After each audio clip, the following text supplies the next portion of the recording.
Sarah had always been incredibly proud of her son, Michael. A bright and ambitious young man, he quickly rose to success as a programmer, becoming the head of a department just 2 years after graduating. Sarah cherished their time together, cooking his favorite meals and sharing stories, even as she knew he would eventually move out and start a life of his own. But life wasn't always smooth for Michael. Influenced by new friends, he began to stray from the promising path he had carved out for himself, leading to dark times filled with regret and despair. It was during these trying moments that Charlize entered his life, a kind, compassionate nurse who saw the good in Michael, even when he couldn't see it himself. Her love and support pulled him back from the brink, guiding him towards a brighter future.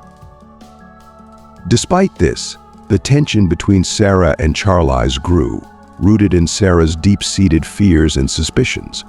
It took a painful confrontation for Sarah to realize just how much Charlize had done for her son. As the pieces of their lives began to fall into place, Sarah recognized the true blessing that Charlize was not just for Michael, but for her as well. Now, as Sarah reflects on the past, she understands that love, trust, and forgiveness are the cornerstones of their family's future. The story of Michael, Charlize, and Sarah is one of redemption, where the power of love triumphs over the darkest of times, bringing them closer than ever before.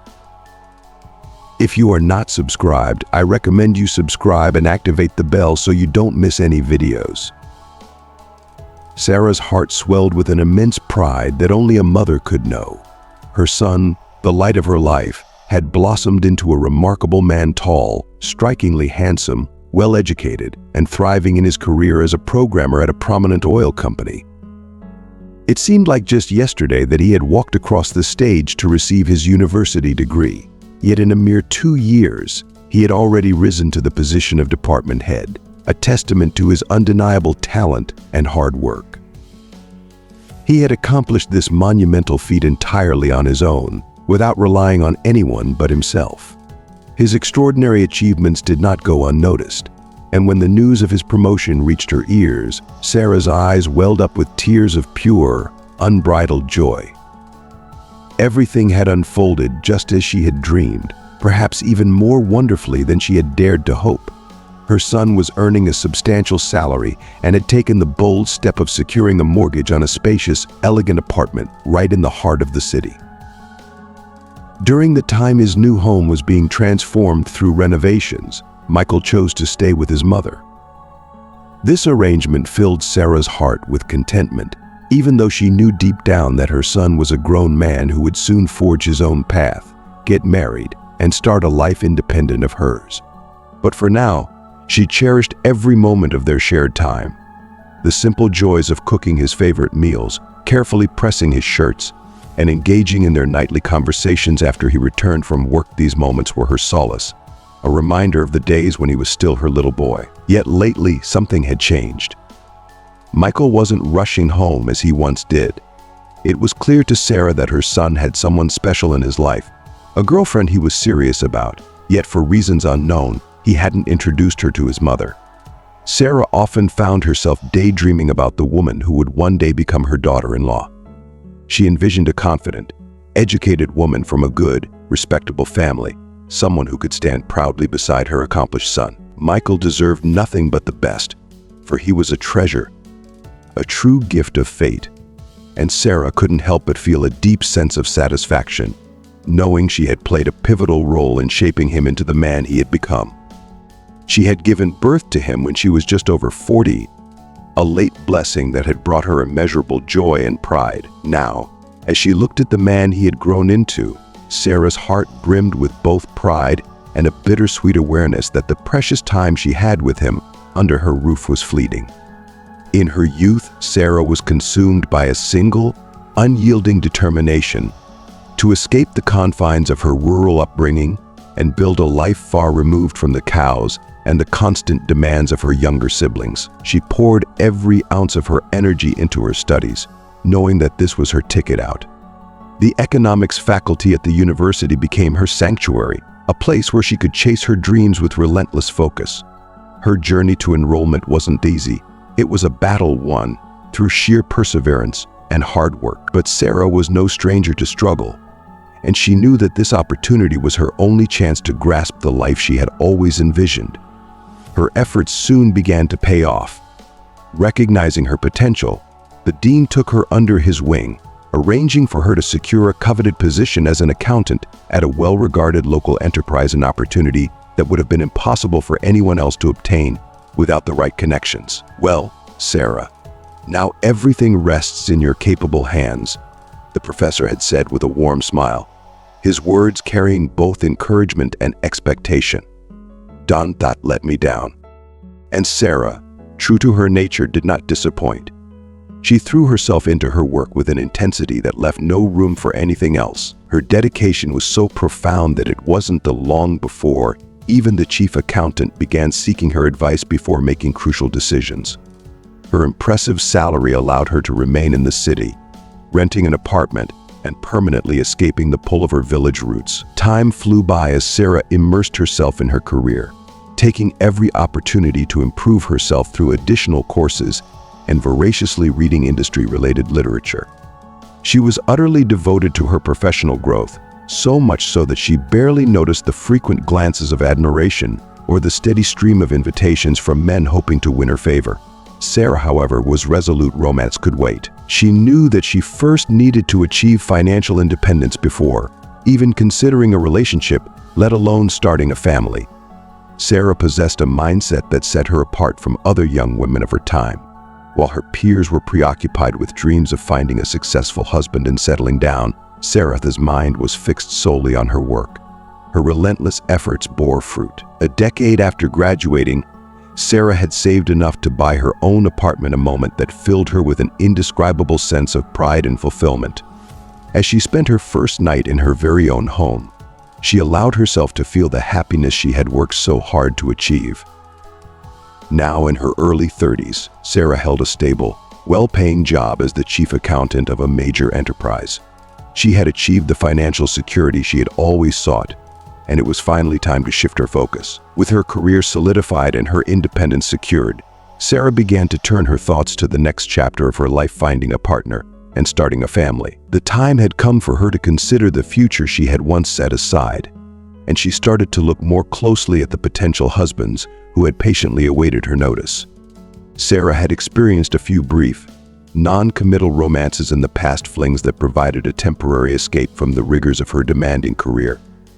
These relationships had been lighthearted, serving as a way for her to unwind, but deep down she knew she was ready for something more meaningful. Now, Sarah craved a serious relationship, one that could lead to marriage and the possibility of children.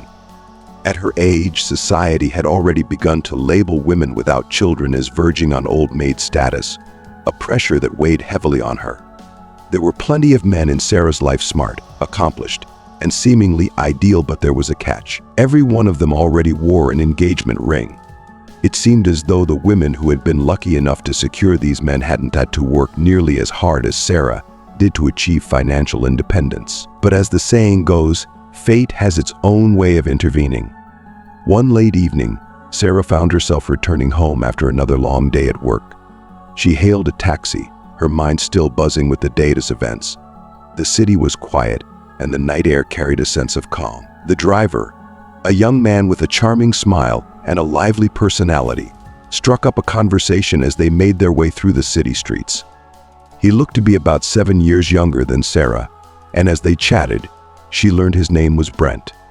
His humor was infectious, and before long, Sarah found herself laughing, truly laughing, in a way she hadn't in what felt like years. Brent had a way of drawing her out, gently guiding the conversation so that she felt comfortable sharing her life story with him, something she rarely did with strangers. As they drove through the night, Sarah realized with a twinge of disappointment that she didn't want the ride to end. Talking to Brent felt effortless, and for the first time in a long while, she felt a genuine connection. Brent seemed to feel the same. He took the long way around, deliberately choosing detours to prolong their time together.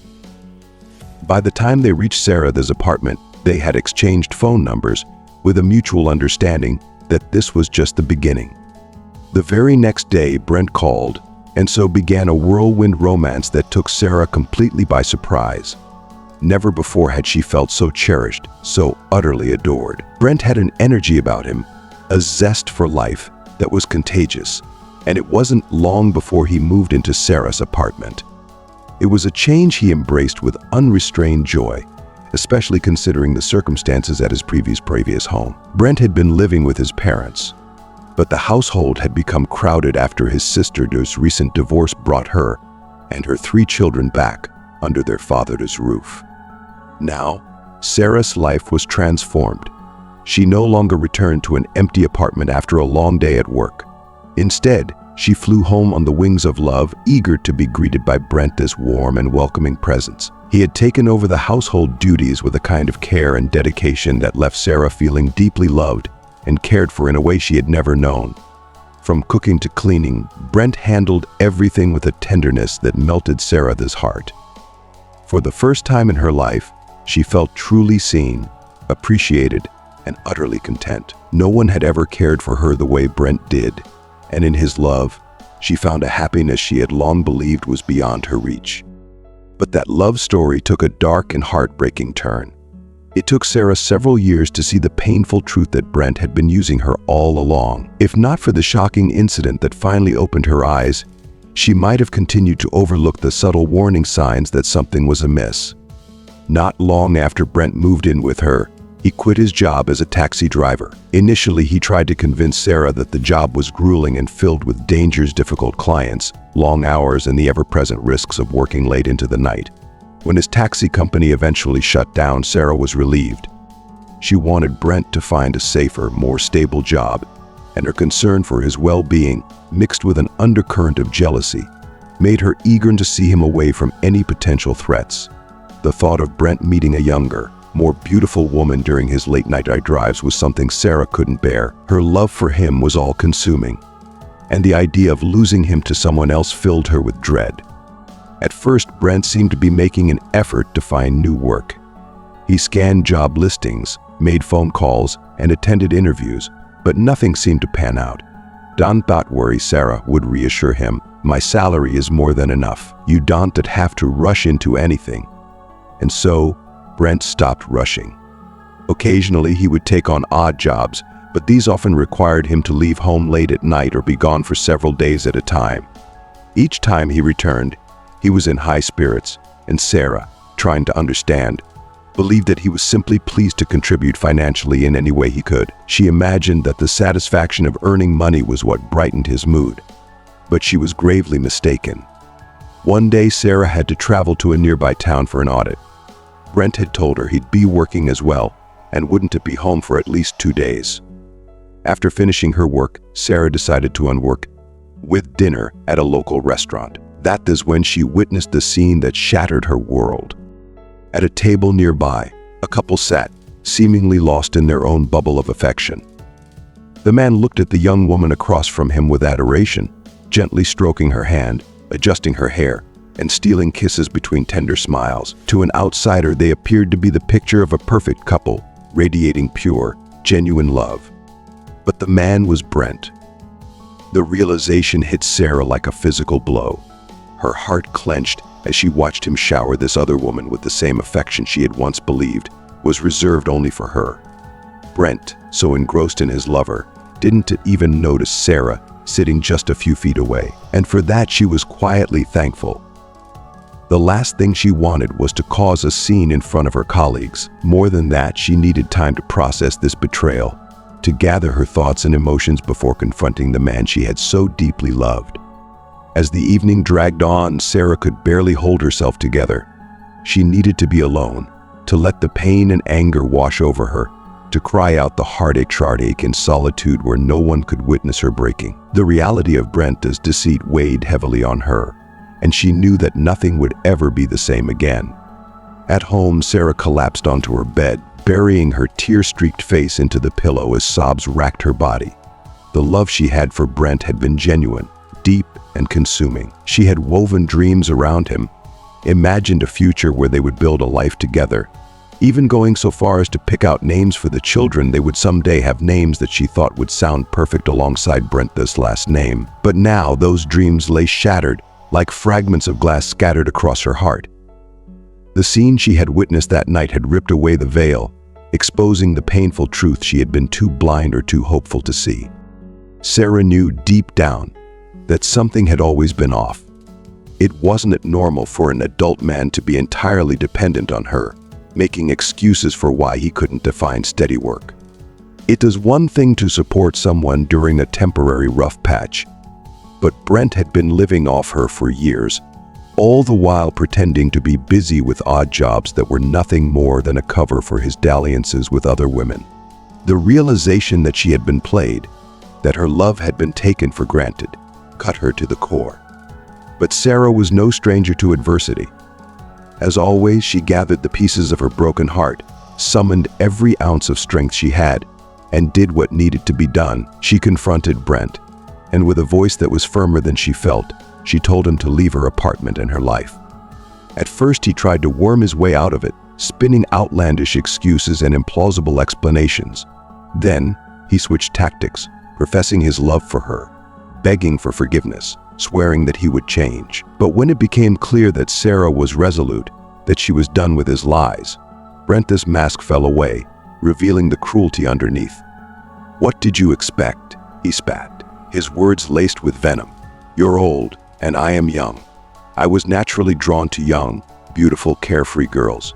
You were cold, bossy, and besides, you'd have let yourself go. Who would want you?" With those hateful words hanging in the air, Brent slammed the door behind him, leaving Sarah to grapple with the devastation he had left in his wake. His words echoed in her mind, burrowing deep into her insecurities. Could it be true? Was she really so undesirable? The sting of his cruel parting shot lingered, feeding into her growing disillusionment with men. The idea of marriage, once a cherished dream, now felt like a bitter illusion. But even as she turned away from the idea of finding a partner, one hope still flickered within her. Sarah longed to become a mother. In the years that followed, Sarah had brief, emotionless relationships driven by a single purpose: to have a child. But no matter how much she tried, it never happened. The dream of motherhood slipped further and further from her grasp, and seeking medical help wasn't an option. At the time, it was considered scandalous, even immoral, for a single woman to plan for a child on her own. Eventually, Sarah resigned herself to what she believed was her fate: infertility. She accepted that she would never have a husband, never cradle her own child in her arms. So Sarah threw herself even more into her work, the only solace left in her life. Her job became her refuge, the one area where she felt in control, where she could still achieve something meaningful. It wasn't the life she had once dreamed of, but it was the only life she had left. And slowly, as the years went by, she learned to find peace in the routine of her work, even if the longing for what might have been never fully faded. After Sarah celebrated her 40th birthday, life took an unexpected turn, one that finally brought her the happiness she had longed for. It was then that she met Gordon, a man who seemed like he was sent by fate itself. Gordon was a friend of the company owner, recently divorced, and from the moment they met, he made it clear that he was deeply interested in Sarah. Unlike Brent, who had taken so much from her, Gordon gave generously. He complimented her often, his eyes filled with admiration whenever he looked at her, and his warm smiles melted the years of disappointment and heartache she had endured. One day, Gordon asked her out, and Sarah felt a spark of something she hadn't felt in years: hope. Gordon was everything Brent had not been. He treated Sarah with the utmost respect and affection, taking her to the finest restaurants, inviting her to prestigious events, and surrounding her with thoughtful gifts. Every gesture was a reminder of how much he valued her, and for the first time in a long time, Sarah allowed herself to believe in love again. When Gordon finally looked her in the eyes and said, "Sarah, I want you to become my wife," she didn't hesitate. After all, why should she? She had finally found a man who was truly worthy of her love. Their relationship quickly blossomed, and Sarah reveled in the attention Gordon lavished upon her. He suggested they move into his elegant apartment in the city center, offering to rent out her place so they could enjoy a more luxurious lifestyle together. They even embarked on a dream vacation to Europe, a trip that felt like a fairy tale. It was there, amidst the romantic backdrops of European cities, that Sarah discovered she was pregnant. Though the pregnancy proved to be difficult, Sarah embraced every challenge with gratitude, willing to endure anything for the child she had longed for so deeply. Throughout it all, Gordon remained by her side, caring for her with a tenderness that made her heart swell with love. When their son Michael was born, Sarah's joy was boundless. The sight of her healthy, strong baby filled her with a happiness she had never known. Gordon, too, was initially overjoyed and proud of their son. But as time passed, Sarah began to notice subtle, unsettling changes in Gordon's behavior. As Michael grew, Gordon's once loving demeanor towards him shifted. He became increasingly critical, scrutinizing everything about the boy: his appearance, his behavior, even his achievements at school. It was as though nothing Michael did could ever meet his father's impossibly high standards. Sarah was bewildered by this transformation.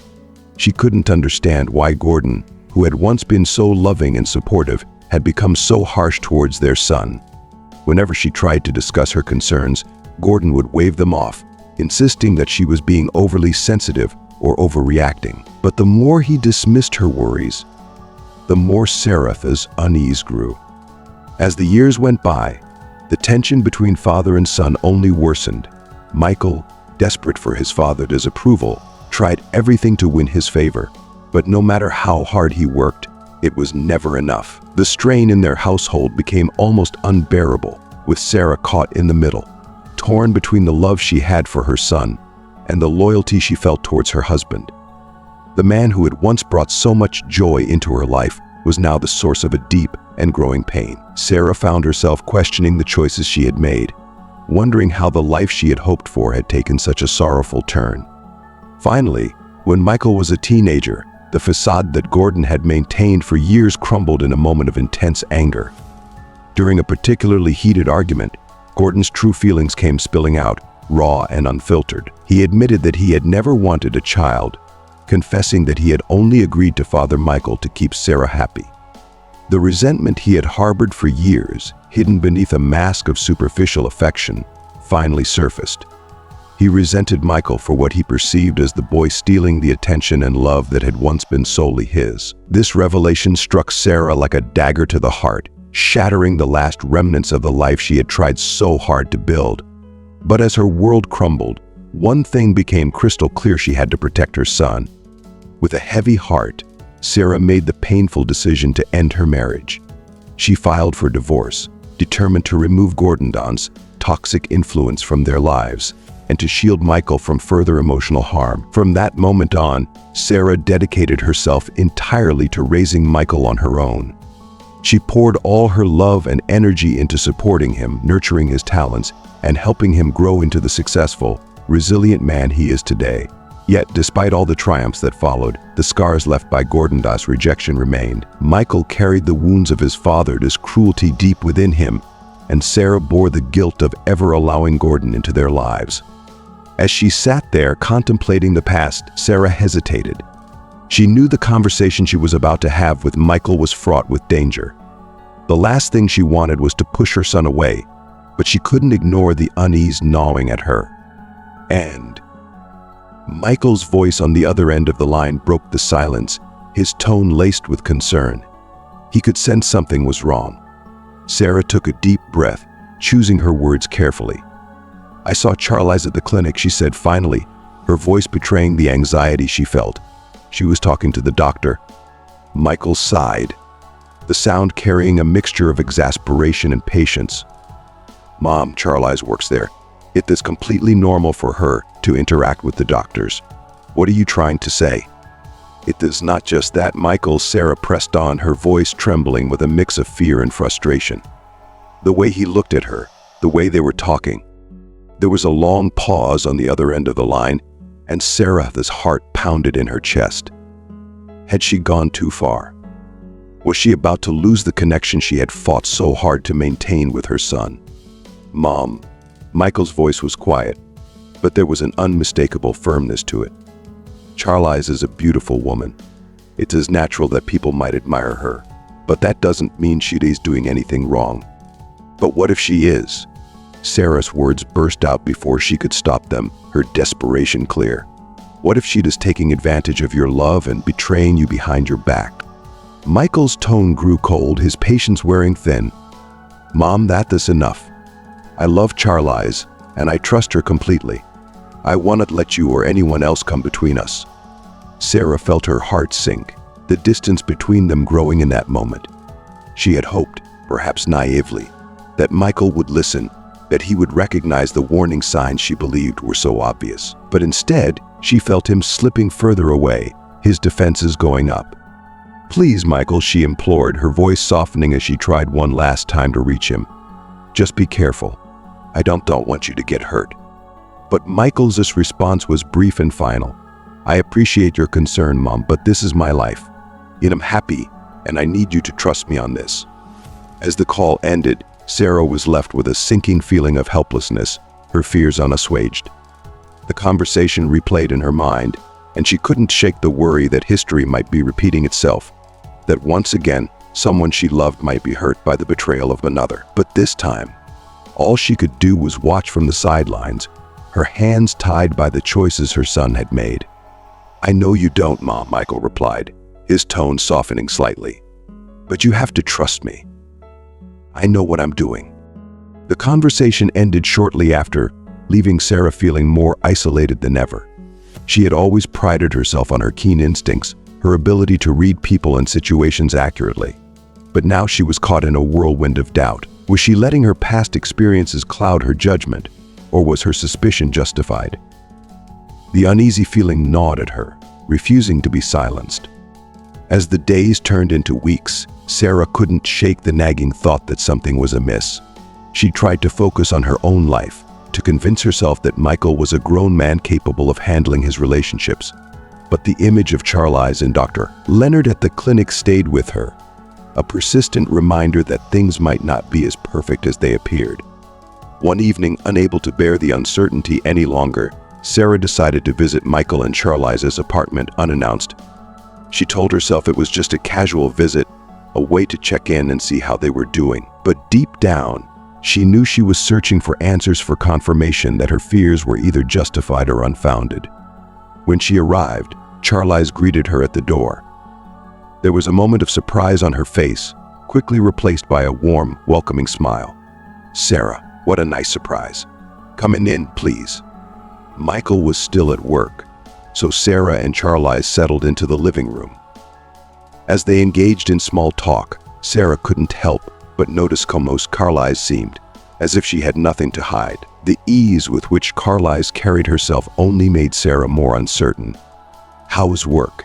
Sarah asked, aiming to steer the conversation toward the clinic, hoping to uncover anything that could put her mind at ease. It is going well, Charlize replied with a bright smile.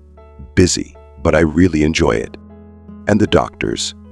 They treat you well, Sarah pressed, trying to keep her tone light and casual. Charlize nodded. Yes, they are all very professional. Dr. Leonard, the one you saw, has been especially kind. He's been a great mentor to me. Sarah's heart skipped a beat at the mention of Dr. Leonard. The way Charlize spoke of him seemed innocent enough, but Sarah couldn't ignore the memory of how they had interacted at the clinic. He seemed very fond of you when I saw you two together, she said, choosing her words carefully. Charlize met Sarah's gaze, her expression calm and unreadable. Dr. Leonard is a good man. We work closely together, and we get along well. But that is all there is to it. Sarah wanted to believe her, but the seed of doubt had already been planted. I just worry about Michael, she admitted, her voice tinged with the vulnerability she had tried so hard to hide. He is my only son, and I want the best for him. I understand, Charlize replied softly, her eyes earnest. I love Michael, Sarah. I would never do anything to hurt him. For a moment, guilt washed over Sarah. Maybe she had been too quick to judge, too eager to find faults where there were none. Charlize's sincerity seemed genuine, her words filled with a quiet conviction that was hard to dismiss. But as much as Sarah wanted to let go of her suspicions, to accept that she might have been wrong, the uneasy feeling persisted. Something still didn't feel right.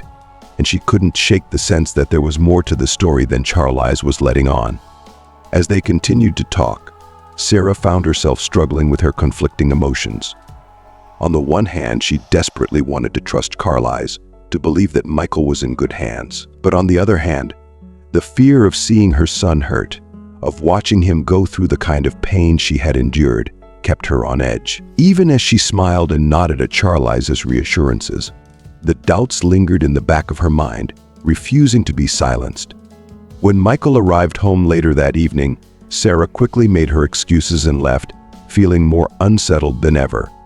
She had hoped that visiting Michael and Charlize would ease her worries, perhaps even bring some clarity. Instead, the visit only served to deepen the growing chasm between her and her son. As the days passed, Sarah's relationship with Michael continued to deteriorate. The once frequent calls became rare, and when they did speak, their conversations were brief and stilted, lacking the warmth and openness they once shared. Sarah couldn't shake the feeling that Charlize was the cause of this growing distance, but she was at a loss for how to mend things without pushing Michael further away. Then, one evening the phone rang. Sarah answered it, and Michael's voice on the other end immediately sent a wave of anxiety through her. "Mom, we need to talk." Sarah's heart sank. She had been dreading this moment, knowing that whatever Michael had to say, it wouldn't be easy to hear. As Michael began to speak, memories of his younger days flooded Sarah's mind. She remembered how her son, once shy and reserved, had been drawn into a world that wasn't his own. It started in college, when Michael befriended Barry, a classmate who was everything Michael was not: charismatic, confident, and always the life of the party. Barry had quickly taken Michael under his wing, introducing him to a lifestyle that was both thrilling and foreign to him.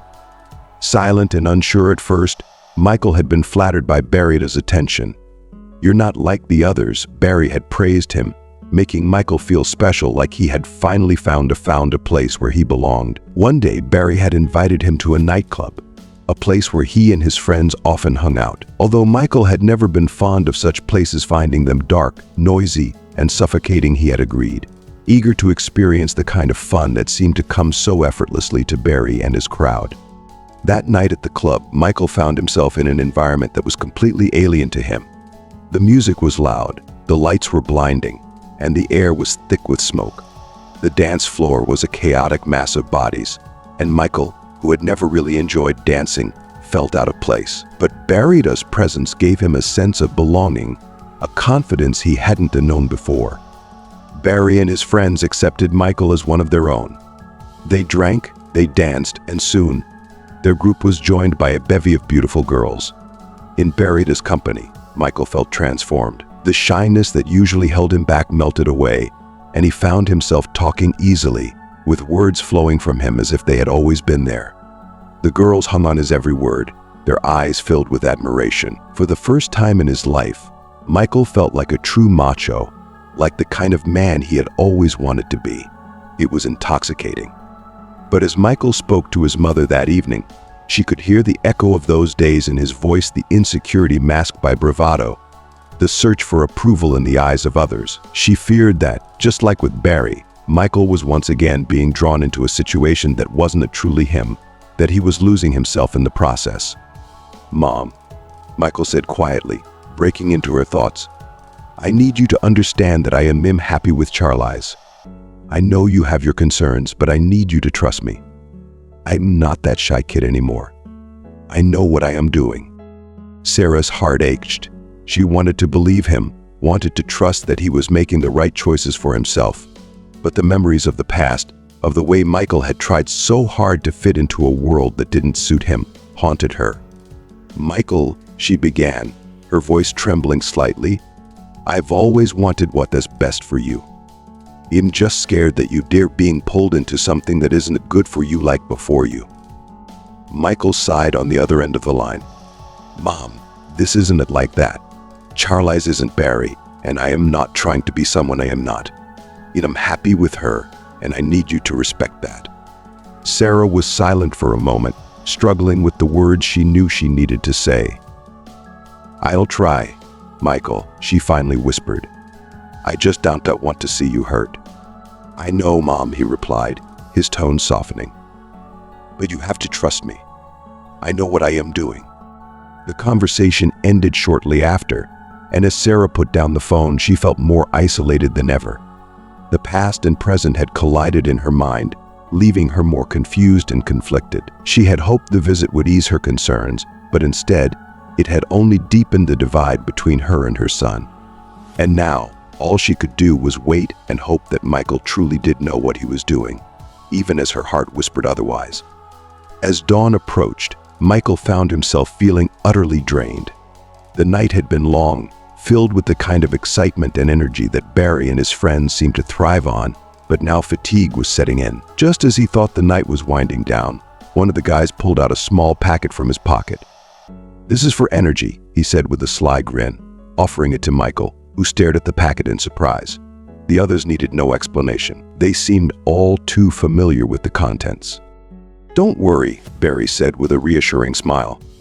"It's all natural herbal ingredients, no chemicals. We just need a little pick-me-up. The night is still young, and we were already worn out." Michael felt a knot of anxiety tighten in his chest as he realized what Barry was offering.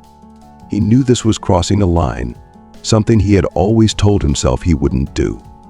But the pressure of the moment, the expectation, the camaraderie, the fear of looking weak or out of place made it hard to refuse. With everyone watching, Michael felt cornered.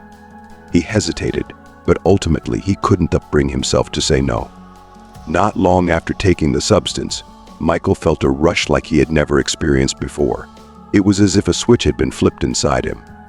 He suddenly felt invincible, like a hero in a blockbuster film, strong, confident song. His body buzzed with energy, and his mind raced with the possibilities. He felt like he could do anything, even scale the side of a skyscraper if he wanted to. The night had transformed from exhausting to exhilarating in a matter of minutes. But then, everything went black. When Michael awoke, it was with a start. He found himself lying on an inflatable mattress in a garage. The harsh light of morning was just beginning to creep through the small, dirty windows, illuminating the scene around him. Next to him, a beautiful but unfamiliar girl lay under a blanket, her features slack with the heavy sleep of someone who had clearly overdone it. Around them, scattered on the floor and on an old, worn-out couch, were several other young men and women, including Barry. Some were sprawled on the mattress beside Michael. Others were just lying on the cold, hard ground. Michael's head pounded as if a hammer were being taken to his skull. The room spun whenever he tried to focus on anything, and a wave of nausea threatened to overwhelm him. He struggled to piece together the events of the previous night, but his memory was a jumbled mess. He couldn't remember what had happened after that initial rush of energy. All he knew was that yesterday had felt like the best night of his life, fun, wild, and free, but now, in the cold light of morning, it seemed like a high price to pay for a few hours of reckless abandon. "Wake up, bro," Barry's voice croaked from nearby as he groggily turned over on the couch. "You really freaked us out last night. You passed out hard. We even thought about calling an ambulance, but you're fine now." Barry chuckled, but his tone was serious. The weight of the situation, however, seemed to dissipate quickly as he rubbed his eyes and stretched. Michael sat up slowly, trying to shake off the fog in his brain. He felt a mix of emotion, shame, confusion, and a strange, lingering thrill. Despite the disorienting aftermath, something had shifted inside him. From that moment on, Michael began to hang out with Barry and his friends more regularly.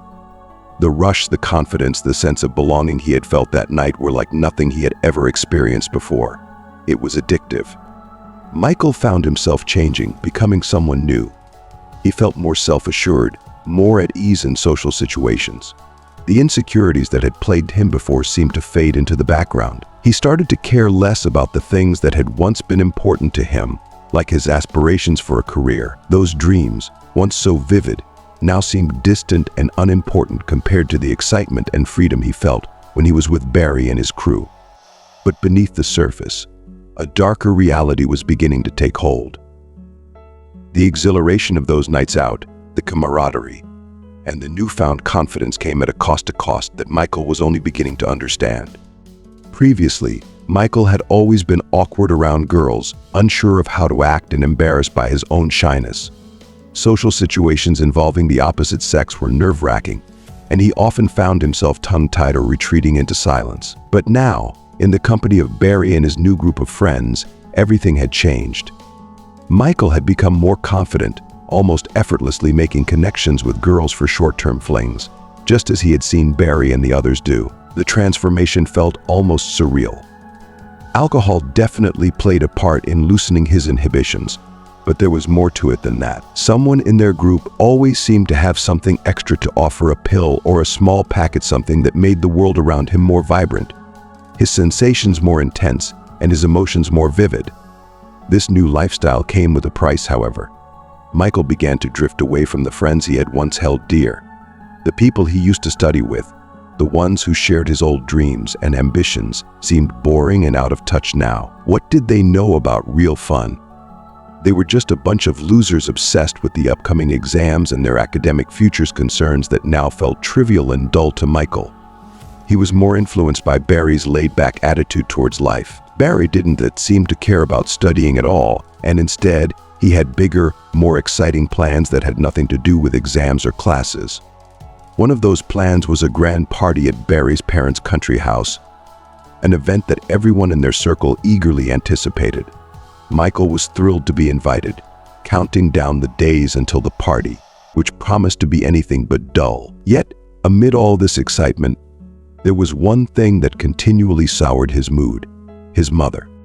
What once had been background noise, her nagging and constant advice, had now become an unbearable annoyance. The woman who had once been his closest ally now felt like an oppressive force in his life. Her endless moralizing grated on him, and Michael found himself growing increasingly irritated with her. There were moments when his frustration boiled over into something darker. He would catch himself thinking, in a flash of anger, that he might actually hit her just to shut her up. The thought shocked him, but the impulse was there, lurking under the surface. One day, after a particularly rough night of partying, the temptation became almost too strong to resist. His mother had been on him all morning, her voice a relentless drone of criticism and concern. Michael, hungover and irritable, felt his patience snap. He raised his hand as if to strike her, his face twisted in anger. His mother's eyes widened in fear, and then, surprisingly, in sadness. The shock of the moment hit them both, and Michael stopped himself just in time, but the damage had been done. He saw the pain in her eyes, the disbelief that her son could even think of hurting her. Michael's life had begun to spiral out of control, and it wasn't just his temper that was slipping. Financial issues were starting to creep in as well. In the past, he had earned money by designing websites for various companies, a skill that had kept him relatively zen. His mother had also been generous, giving him pocket money whenever he needed it. But now, his priorities had shifted. The wild lifestyle he was leading left him with little time or energy for work.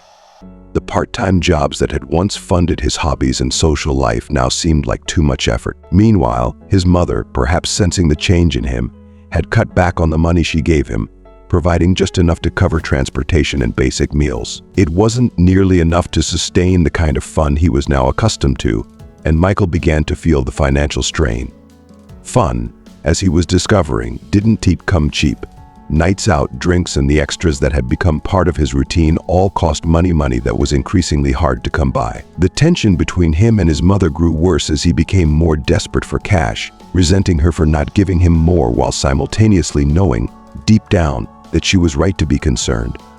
But that awareness did little to change his behavior. The allure of the new life he had found, the thrill of being part of Barry's world, was too strong to resist, even as it led him further down a dangerous path.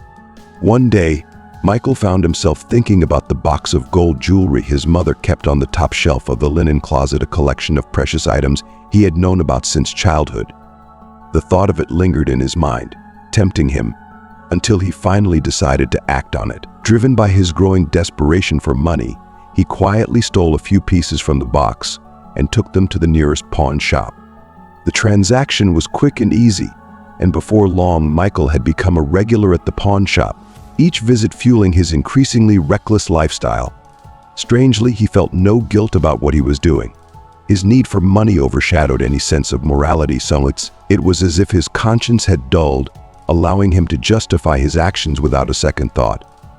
At the time, Michael didn't realize how much he had changed, how his brain had begun to degenerate under the weight of his choices. He didn't regret anything. As the semester progressed, Michael's academic life began to crumble. He failed the session, skipping exams altogether, just as Barry did. When his mother found out, it led to a confrontation that pushed Michael over the edge. The argument escalated quickly, with his mother pleading and berating him in equal measure, her frustration and fear palpable. But Michael, consumed by anger and resentment, couldn't see past his own irritation. In a moment of blind rage, he raised his hand to strike her, and this time he nearly did. Only his mother's quick reflexes saved her from the blow. She dodged out of the way, but the near miss left her shaken. Sarah turned pale, her hands instinctively covering her face as she burst into tears. It was the first time Michael had ever seen his mother cry, but even that heartbreaking sight wasn't enough to bring him back to his senses. Instead of feeling shame or remorse, Michael felt a cold detachment. He waited until she left the apartment to go to the store, and then he snuck into her room, determined to find the jewelry box again. He knew he needed more money, and he was running out of time before the pawn shop closed. His mind was fixated on the idea of getting enough cash to distract himself, to relieve the tension, to have some fun, anything to escape the unbearable feeling of irritation that had become his constant companion. However, when Michael opened the closet, he was met with an unpleasant surprise. The box was gone. His mother had discovered the missing jewelry and hidden the rest. Panic set in as Michael frantically searched the apartment. He turned everything upside down, tossing books off the shelves, emptying drawers, and even rummaging through the kitchen cupboards. But no matter where he looked, the jewelry box was nowhere to be found. Frustration boiled over into rage, and in a fit of anger, Michael smashed several plates against the wall, the sound of breaking glass echoing through the empty apartment. The apartment, once a place of comfort and security, now felt like a prison to him, a suffocating space filled with anger and despair. Unable to bear it any longer, Michael stormed out, slamming the door behind him as he fled to Barry's garage, where his friend was recovering from the previous night's party. Neither of them looked particularly well, their faces haggard and their bodies worn down by the excesses of their lifestyle. Sitting on an old couch in the dimly lit garage, Michael poured out his frustrations to Barry, explaining how he had no money, how he couldn't stand being at home anymore, and how his mother was making his life unbearable. He felt trapped, suffocated by the weight of his actions and the consequences he was unwilling to face. Barry listened, nodding sympathetically, though his own condition barely allowed for much more than that. "It sucks, man," he muttered, taking a drag from a cigarette. "Moms just don't get it sometimes, you know? They don't understand what we're going through." Michael nodded, but inside he felt a hollow emptiness growing, a void that no amount of parties, no amount of fun could fill. He was lost, spiraling further into a darkness that threatened to consume him entirely. The life he had chosen, the choices he had made, were leading him down a path that seemed to have no way back, and deep down, a part of him knew it. But that part was buried beneath layers of anger, desperation, and a relentless need to escape. And so, Michael continued to drift further away from the person he once was, even as the consequences of his actions began to close in around him. "What's the problem?" "Live here in the garage for now," Barry suggested nonchalantly. "This place is practically mine. My relatives haven't bothered with it for ages. Stay as long as you need to. And about the money, I have an idea." Barry's plan was as reckless as it was desperate, a suggestion to break into a small local grocery store that closed early in the evening and was guarded by an elderly man. The scheme was simple. Barry would distract the guard while Michael raided the warehouse. The execution was quick and efficient. As Barry engaged the old guard in a casual conversation, Michael slipped inside and began stuffing a large bag with anything he could find: boxes of cereal, sausages, canned goods, and bottles of drinks. When the bag was full, they hauled their stolen goods to an apartment belonging to a man who clearly had been dealing with Barry for some time. The man counted out a few bills, hardly even looking at what they had brought him. It was clear that this wasn't the Barry's first time pulling off such a heist. Michael, still reeling from the adrenaline of the theft, didn't care. They had money for the evening, and that was all that mattered to him at the moment. The night was young, and so were they, invincible in their own eyes, blind to the consequences. Michael ended up living in the garage for about a week, during which he spiraled further into his self-destructive lifestyle. He drank heavily, each sip pulling him deeper into a haze that dulled the pain but left him feeling increasingly hollow. The excitement of his new life quickly wore off, replaced by a gnawing sense of regret and unease. He began to hate what he had become, but he couldn't put a way back to the person he used to be. At some point, the lines between reality and his intoxicated mind blurred completely. One day, Michael found himself at a bus stop on the outskirts of the city. He had no idea how he had gotten there, his memory a foggy mess of fragmented images and sensations. His body was trembling uncontrollably, his breath coming in ragged gasps. His clothes were soaked through, his skin numb from the cold, and a deep weariness had settled into his bones. But the most pressing question in his mind was, what now? What was he supposed to do next? Overwhelmed by the physical and emotional exhaustion, Michael collapsed onto the cold, hard bench.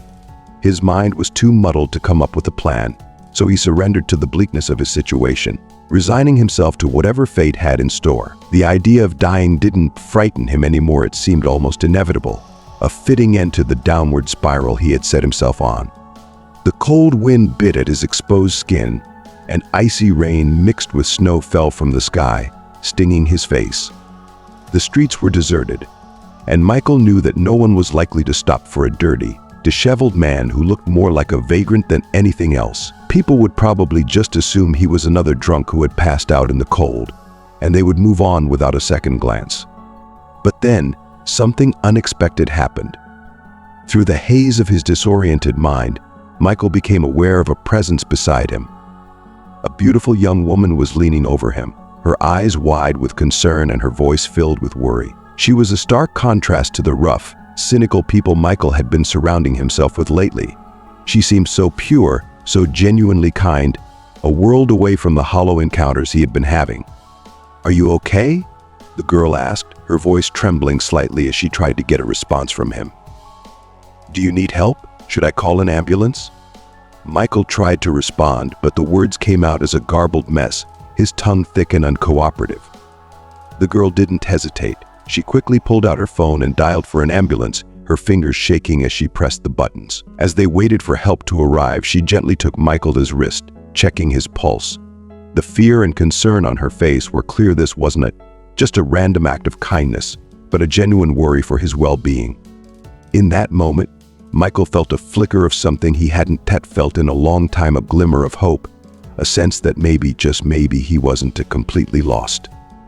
The warmth of her hand on his cold skin, the softness in her eyes, and the urgency in her actions, all of it pierced through the numbness that had settled over him. For the first time in what felt like forever, someone cared. And though his body was weak and his mind clouded, the realization that someone had seen him, had recognized his pain and chosen to help, was enough to stir something deep within him. As the sound of distant sirens grew louder, Michael closed his eyes, letting himself be carried by the hope that this could be the beginning of something different. He wasn't sure what the future held, and for the first time in a long time, Michael found himself wanting to fight for that glimmer of light in the darkness. Michael could barely keep his eyes open, the world around him a blur of pain, nausea, and dizziness. But through it all, he found himself captivated by the kind eyes of the girl who had saved him. Despite the overwhelming discomfort, he focused on her gentle presence, drawing strength from her soothing words. When the ambulance arrived, she stayed by his side, holding his hand and offering him the comfort he so desperately needed.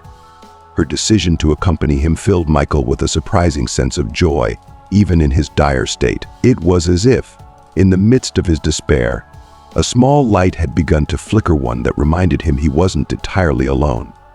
The ambulance ride was a haze of sirens and flashing lights, but the girl's voice was a constant, reassuring thread that kept Michael grounded. When they arrived at the hospital, the medical staff quickly went to work, assessing his condition and hooking him up to monitors. As they moved him to a bed, a doctor leaned over, his expression stern. "You should be grateful to this girl for the rest of your life," the doctor said, his tone firm. She saved you. Another couple of minutes, and you might not have made it. Michael, still too weak to speak, nodded slightly, acknowledging the truth in the doctor's words. His throat was dry, and every breath felt like an effort, but he knew he owed his life to the stranger who had come to his rescue. Do you want me to contact anyone? Let them know where you are, the doctor asked, his voice softening. Michael shook his head. No, he managed to rasp out. My mother, she can't know about this. She wouldn't be able to handle it.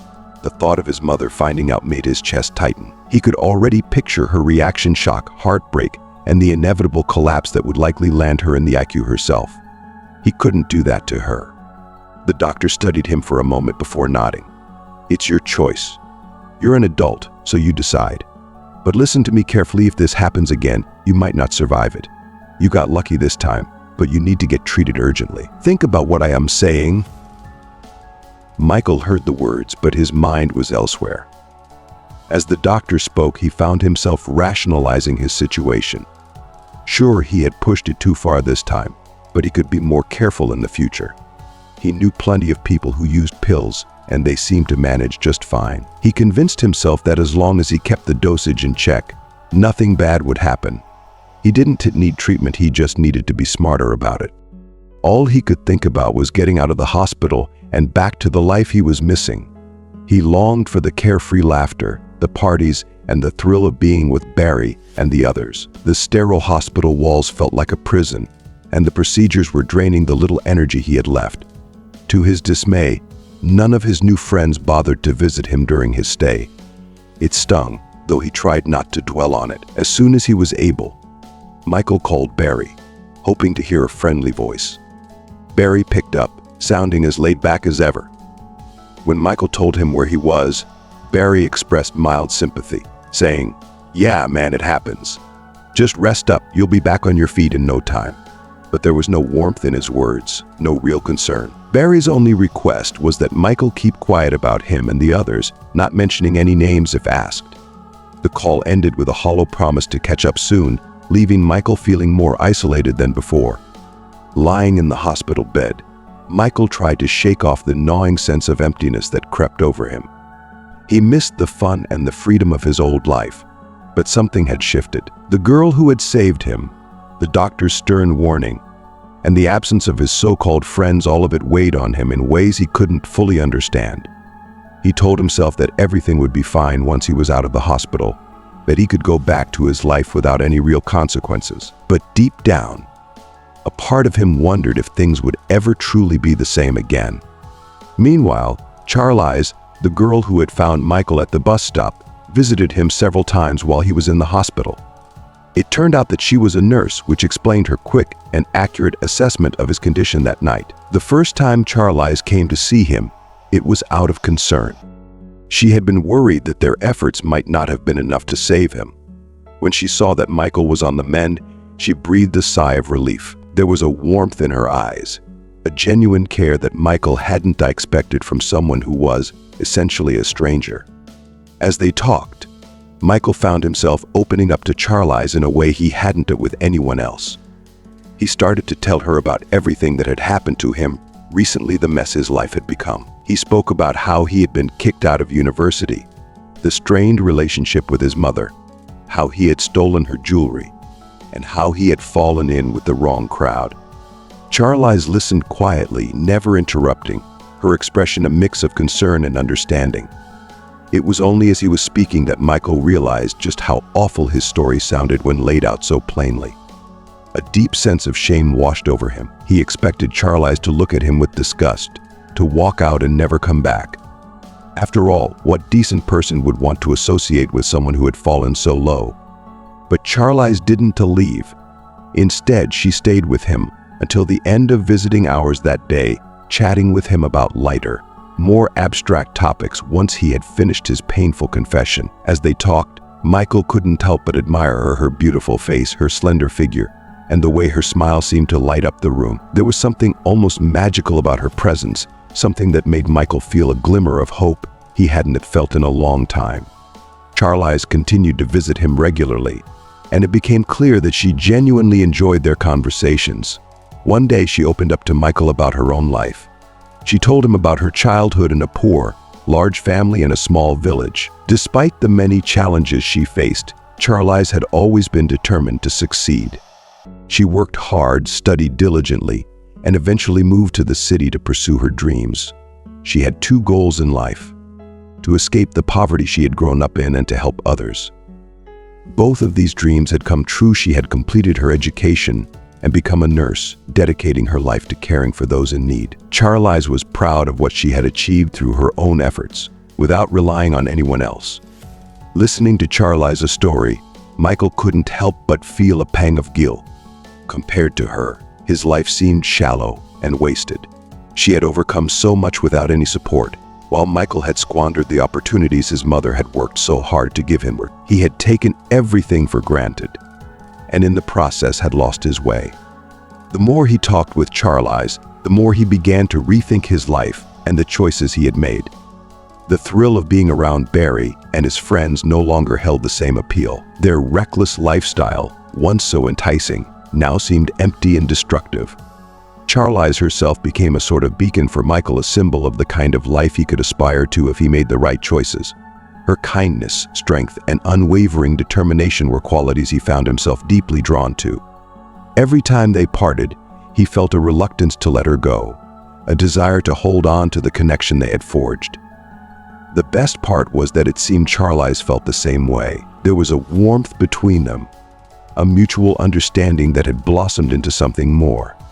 Michael often wondered how someone as pure, beautiful, and noble as Charlize could see anything of value in him. He remembered the night she had found him at the bus stop, how pathetic he must have looked, dirty, disheveled, and vomiting from too much alcohol.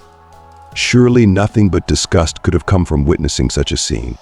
But instead of turning away, Charlize had taken pity on him, shown him compassion, and even visited him in the hospital to ensure he was recovering. It baffled him that she could care so much, that she could see something in him worth saving. Perhaps she saw in him a potential he had long forgotten, a potential to be better, to live a life that was worthy of respect and love. As Michael lay in his hospital bed, he found himself thinking more and more about Charlize. She was becoming a powerful motivator for him to change, to break free from the destructive path he had been on. He realized that maybe, just maybe, he could still turn his life around. And if Charlize could see something in him worth caring for, then perhaps it was time he started seeing it too. Michael had long carried a deep-seated disgust towards himself, a loathing that only intensified as he reflected on the downward spiral his life had taken. After leaving the hospital, he returned home, keeping the details of his week-long stay a secret from his mother. She assumed he had been wandering around, as he often did lately, unaware of the near-fatal turn his life had taken. Despite everything, Michael and Charlize continued to meet and talk on the phone regularly. Conversations with her had become a source of comfort and renewal for him, each interaction making him feel lighter, cleaner, and more hopeful. Charlize was undeniably beautiful, a fact that didn't go unnoticed by passers-by during their walks together.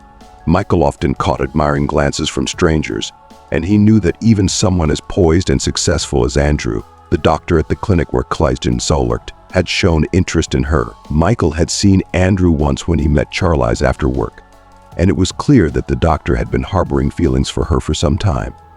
Andrew, with his sharp features, athletic build, and promising career, seemed like a far more suitable match for Charlize than Michael Evan, who had been expelled from university and had nearly thrown his life away. It felt like a miracle that Charlize had chosen him over someone like Andrew, and the thought of it filled Michael with a mixture of awe and gratitude. However, the pull of his old life was strong. After his discharge from the hospital, Barry resurfaced, inviting Michael to celebrate his recovery at the club. Despite his intentions to turn over a new leaf, Michael found himself unable to resist the temptation. He missed the oblivion that came with the partying, the way it allowed him to forget his troubles, even if just for a few hours. The allure of the fun, the thrill of slipping back into his old habits, was too powerful to ignore. In the midst of the noisy, smoke-filled club, Michael's phone rang. It was Charlize. Somehow, she sensed that Michael was in danger, that he was teetering on the edge of falling back into the abyss he had just climbed out of. Her voice, firm and unyielding, pierced through the chaos around him. "Either you come to me now, or we will never see each other again," she said, leaving no room for negotiation. Michael hesitated, torn between the fleeting pleasure of the moment and the profound connection he had with Charlize.